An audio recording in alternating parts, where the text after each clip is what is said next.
This is the month of February, and this month we are making a kazoo. So this is my kazoo. You'll learn in TinkerCAD how to do this, how to pretty much make the object itself, make the hole within the object, and then also add a little spout for it too. So it's gonna be a fun one, and I hope you enjoy tinkering with me. I'll try to play it myself. I don't think I'm a great kazoo player. But your kazoo will probably look and sound a lot cooler than mine, so do have fun making your kazoo. Please join the TinkerCAD classroom. I have the class code down here at the video. And once you are logged in and create an account, you can join through that class code, and that will allow me to see your file so that I can easily download it. Or if you didn't want to join the class code, that's completely fine. You can always email me your TinkerCAD file, and then just let me know what filament you want it to print out as. So this is our green, so it's a pretty bright green. It's a nice color. But we have a ton of other options. So if you were curious what colors we have, send an email out to studio@newlinuxlibrary.org and I will help you out as best I can. And if you need a little extra help, you can also request an appointment and we can sit down and work on it together. If you want to try a different TinkerCAD challenge, you're welcome to look at any of the challenges and submit that for a free print. So remember, every challenge you make, you get a free print a month, okay? So you can submit up to one free print per month. That's all the news I have. I hope you enjoy tinkering. I hope you enjoy making the kazoo and enjoy tinkering.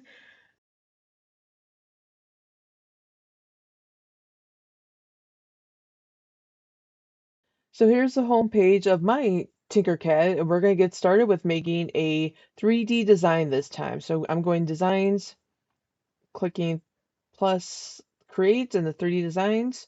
So I want to change my file name to better recognize what I'm making and also how I'm storing it as. And this will also help in the 3D printing process. Okay, so after I label my file, I'm going to bring in the box. So the box is going to be the main shape. We're going to change the height. So where I clicked, it was the top white box here, and that indicates with the arrow, you can see that indicates the height when you click it, and change it to 10. And the length we're going to change to 40. So overall, it's just more of a rectangle shape. I'm not going to do anything with the width. I'm going to leave it the same. So one of the things I'm going to look for, this is actually shape generator, but I'm going to search up trap and you'll see what's going to show up. I'm looking for this shape. So this is actually shape generated trapezoid. And I want to bring this out into the field. I have to zoom out a little bit so you can see. So you see the degrees. I want to make sure that the top is going to be 10. So I'm changing this to 10. We did rotate this 90 degrees, so it's ready to go. And I want to make sure that, so I'm following the length or the width here for the box. I want to make sure that this trapezoid has the same width. So I'm going to change this to 20. And let me move this over. I'm going to hit the key D, and that's going to drop everything. That's what it means to drop. I'm going to click on this, or you can type in F, and that will move the shapes. It moves into zoom in on the shapes, and right now I'm just slowly moving it to align the red box shape up with the green trapezoid. And with my snap grid, I change it to 0.1. Automatically, it'll be 1.0, but you want to change it to 0.1 so you can get really close in on it. Sometimes the snap kind of takes a little too much, and you just want to make sure it lines up as well as you can. So as I'm looking at this, I'm making sure everything is connected, and it looks like it's pretty dead on. I'll leave a little bit of overlapping. That's not a big deal. It's all going to be one shape in the end, but this is going to be the trapezoid and the box. There is a teeny bit of a section where it does, oh, here we go. I noticed it was kind of over a little bit here, but a little bit here is under. So I'm just going to scooch it just one over with the 0.1. And that definitely seemed to have lined it up a lot better. So this is how much detail you can get with making your shapes. You can get them as close or as far or as next to as you can. So this is one really great thing about TinkerCAD. You can get really spot on measurements with this. So overall, this is like the body of the kazoo. I'm going to zoom out so you can see it. It looks like the body of kazoo, but let me change this trapezoid a little bit. So the top, I gotta see, I want to make this a little bit smaller. So I'm going to see if I can figure out which one this is. So I am adjusting the top width to make it a little bit smaller. I'm going to change this 20. So that made it a little bit more narrower. You know, I like that a little bit better. I think this is going to be a good shape for it. So the base width is 80, the top width is 20, the height is 50, the thickness is 30. So this will overall create the shape, and then you just want to make sure that this box and this piece like line up as best you can in the middle here. So now I'm going to select the box. I'm holding shift and I'm going to select the trapezoid, and now I'm going to hit this button, which will group them all together. So now you see it is a solid red color, and this is overall the body of what the kazoo is going to look like. So we're going to create the overall hole for the inside of the kazoo because that's where all of the sound you make with your mouth is going to amplify. So that's what we're going to work on next. But before we do that, we have to duplicate this. So I have the overall kazoo body selected. You can see the little bit of light blue outlines. That means it's selected.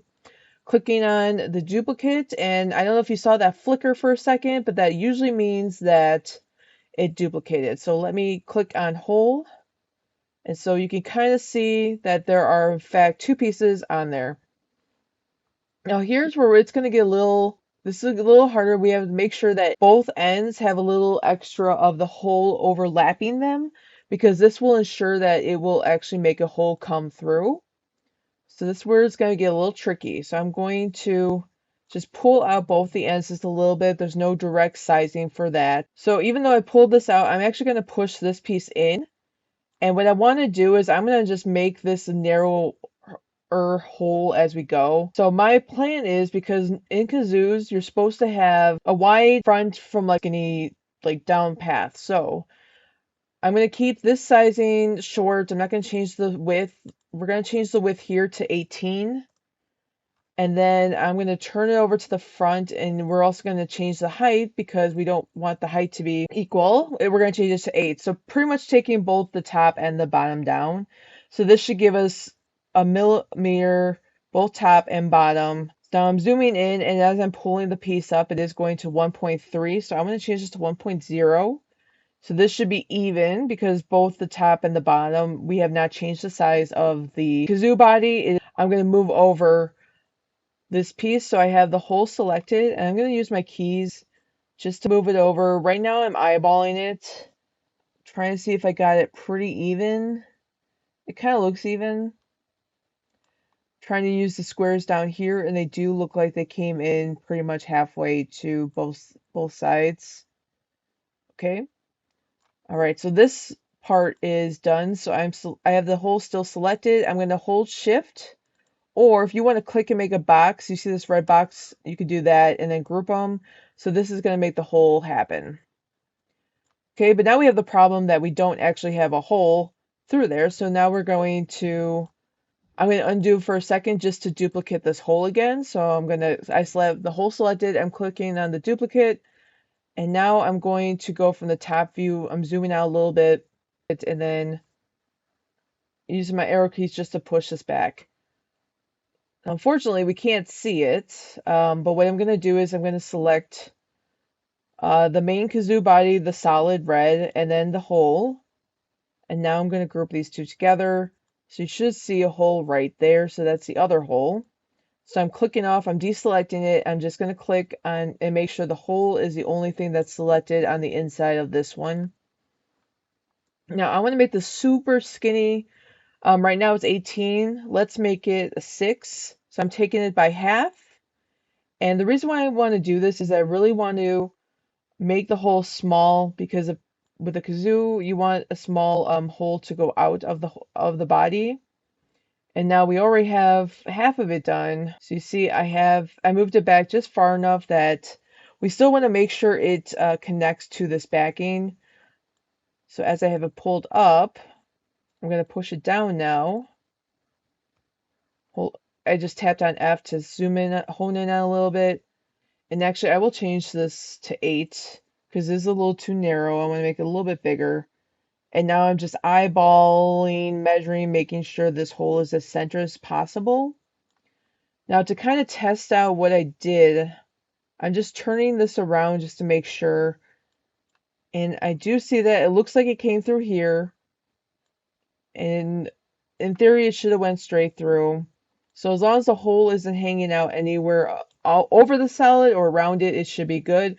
So now that I have it selected, I'm going to hold Shift, select the solid kazoo body, and then group them. And then this should make, you should be able to see all the way through the kazoo. Okay, so that's done. We should see a hole all the way through here too. So now we know that the kazoo is as we planned on it. So that's all good. We're not done yet though. So the last thing we have with kazoos, they have a little hole on top. So we want to make that. So what we're going to do is grab the cylinder. We're going to set it on top right here.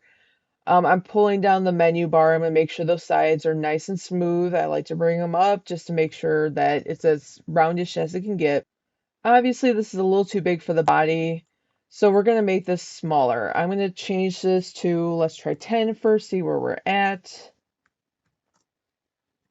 I think that's a good size. If your cylinder didn't land exactly on the top as it should have, just make sure you bring it up to the top. TinkerCAD's new thing is that they'll automatically place shapes on top of other shapes unless you specify different. So that should be good. I'm clicking on this and I'm just going to make this a slight elevated piece. So I'm just going to put in 4 for the height. Now, when it comes to the kazoo, I'm using these as measurement here. So I see these two. These are considered centimeters, both of them. So I'm kind of bringing it down 2 centimeters. Obviously, it's not completely 2 centimeters, but I'm kind of having the middle of that cylinder on the line because that's where I want the spout, I guess, for the kazoo to be. Now, the kazoos also have little, I guess, lips over the cylinder. So I'm going to duplicate this and then bring it up a little bit. I still have it overlapping.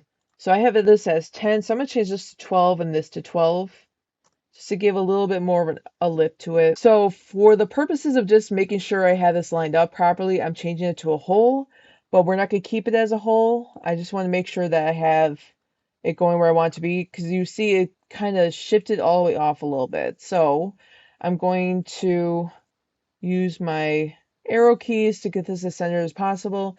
This dark circle that's here, that's the indication of the bottom, and this top circle is okay. So I have this as 4. I'm going to change this to 2. And I think that's a good size. So I'm changing this to solid. And I'm going to look again and see. I think that's good. Actually, I might bring this all the way down. So I'll just bring this all the way down so it lines up at the top of the base piece. Now, last thing I want to do is create a hole coming through the top of the spout and then the bottom of the spout. So what I'm going to do is I'm going to click on the base of the cylinder. I'm going to duplicate this one and then bring it up. Now remember, holes have to overlap all the things that they're going to make a hole into. So I'm just going to change this to 7.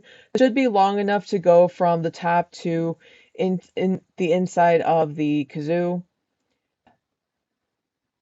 So I have this up. I just want to make sure that it goes completely through to the bottom. So you see, this is where we want to be able to see the hole from the bottom. The problem is though, this hole is going to be too big. It's actually going to cut into the other one. So I'm going to change the size. Hopefully it doesn't move. It might. Let's change this to 8. And yes, it did move a little bit, but that's okay. I'm going to just use my arrow keys to center it again. And it doesn't have to be perfect. I just want to make sure that everything comes through properly. Okay, this looks like it's all good. Zooming out, now I'm just going to make a whole box around everything and hit the group.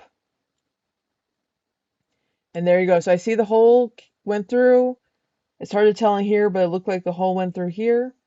And that is it. So this is how you would make a kazoo. Fun kazoos. I have added some kazoos with some of my examples with a little cross in here. Like some of the kazoos that you do see. You're welcome to try that. I really just used the box and resized it. For this purpose, for this example, I'm not going to do that. but that is something you can do. If you are ready to print, please email me and let me know what color you want. So this is the right color, obviously. It'd be easier too if you want me to see the color you want. So you could change it to the color if you want like a royal blue, we have this blue, or we even have a navy. So that's something if you want to change the color so you can see kind of how it's going to look once it's printed. I hope you have fun tinkering. If you have any questions or want any help in any way for this project, let me know. Email studio@newlandslibrary.org. And I hope you have fun, enjoy tinkering, and making a kazoo.